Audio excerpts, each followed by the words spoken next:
What happens when the clown prince of crime begins to target the rich and powerful in Gotham City? Well, let's find out together, shall we, as we hop into the pages of Batman Gotham Nights issue number 4. So, as we join another one of these digital exclusives, Bruce Wayne is hanging out at the country club with a bunch of his fellow rich Gotham elites. They start talking about business, mainly the businesses they're in right now that have allowed them to be so rich for so long. One guy's dumping toxic waste and making a killing. The other guy owns a modeling agency, which he's able to profit off greatly by taking away all the ladies' passports. And the final guy works in pharmaceuticals. He made a highly addictive painkiller that is now enjoyed all over the city as an expensive party drug. Now, when it comes time for Bruce to tell his story of ill-gotten gain, he's nowhere to be found. That's because he ran off to the bathroom, shocked that all of these guys were so willing to spill their guts about all the wrong they've done. And seeing as they just openly admitted to a bunch of very serious crimes, this most definitely looks like a job for Batman. He comes back on in and beats them up like he would any purse snatcher, and it's all very cathartic. While all of this goes on, we get treated to Bruce's own internal monologue that forms the backbone of this story. Mainly, that is the duality that the ultra-rich in America seem to live in. Oh, sure, I commit lots of crimes, ruin a lot of lives, cheat on my taxes, but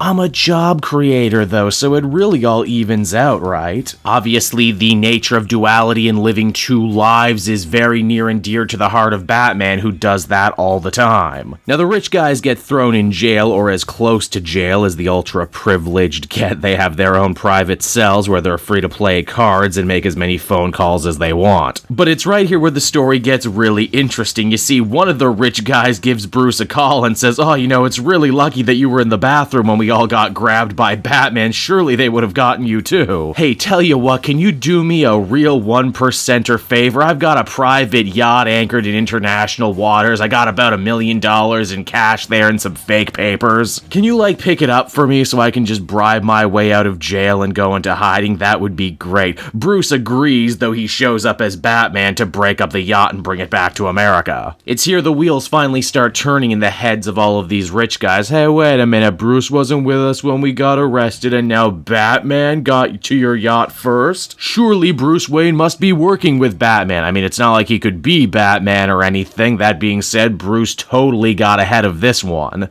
having cut a deal with Commissioner Gordon to work as an informant so he could get himself thrown into prison and protect his dual identity as Batman. And not a moment too soon either, as in their moment of desperation, these three rich guys are ready to turn to a man who they don't fully understand, the Joker. You see, the Joker had gotten to one of their high-paid lawyers and is now vowing to break these guys out of prison in exchange for a big old fat payday. That means Bruce is forced to go along with the prison break and also try and make sure that no one else gets hurt along the way. Which is of course difficult because the rich guys never pay their freelancers and have no intention of paying the Joker until he threatens their lives. Ultimately, Bruce is able to get a coded message out to Alfred, who calls the police, who actually do their job in this situation and stop all the escaping criminals. Joker, having had just enough of this comedy bit, decides to cut his losses and leave, but before he does though, he rubs a little salt in the wounds of Bruce Wayne, saying, hey, all of these rich criminals here,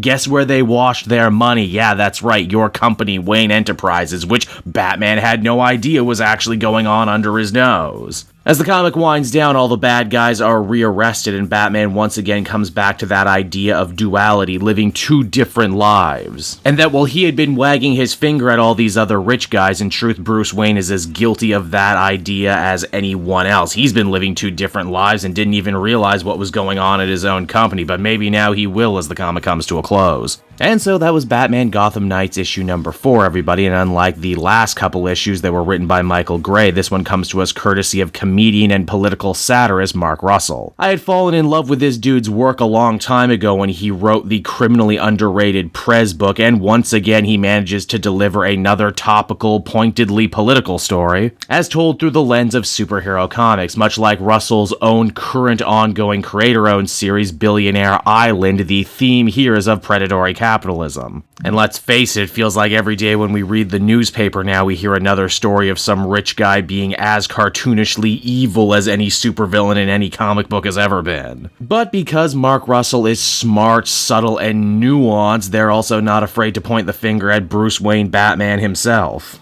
And that, maybe if he spent more time attacking the root causes of crime and criminality and less time chasing around the Joker, maybe he could enact some real lasting change in Gotham City. But hey, who knows, right? Overall, I would give this one another very positive 8 out of 10. These DC digital books are really offering something we haven't been getting from the more longer form comic book stories of the main universe in a long time.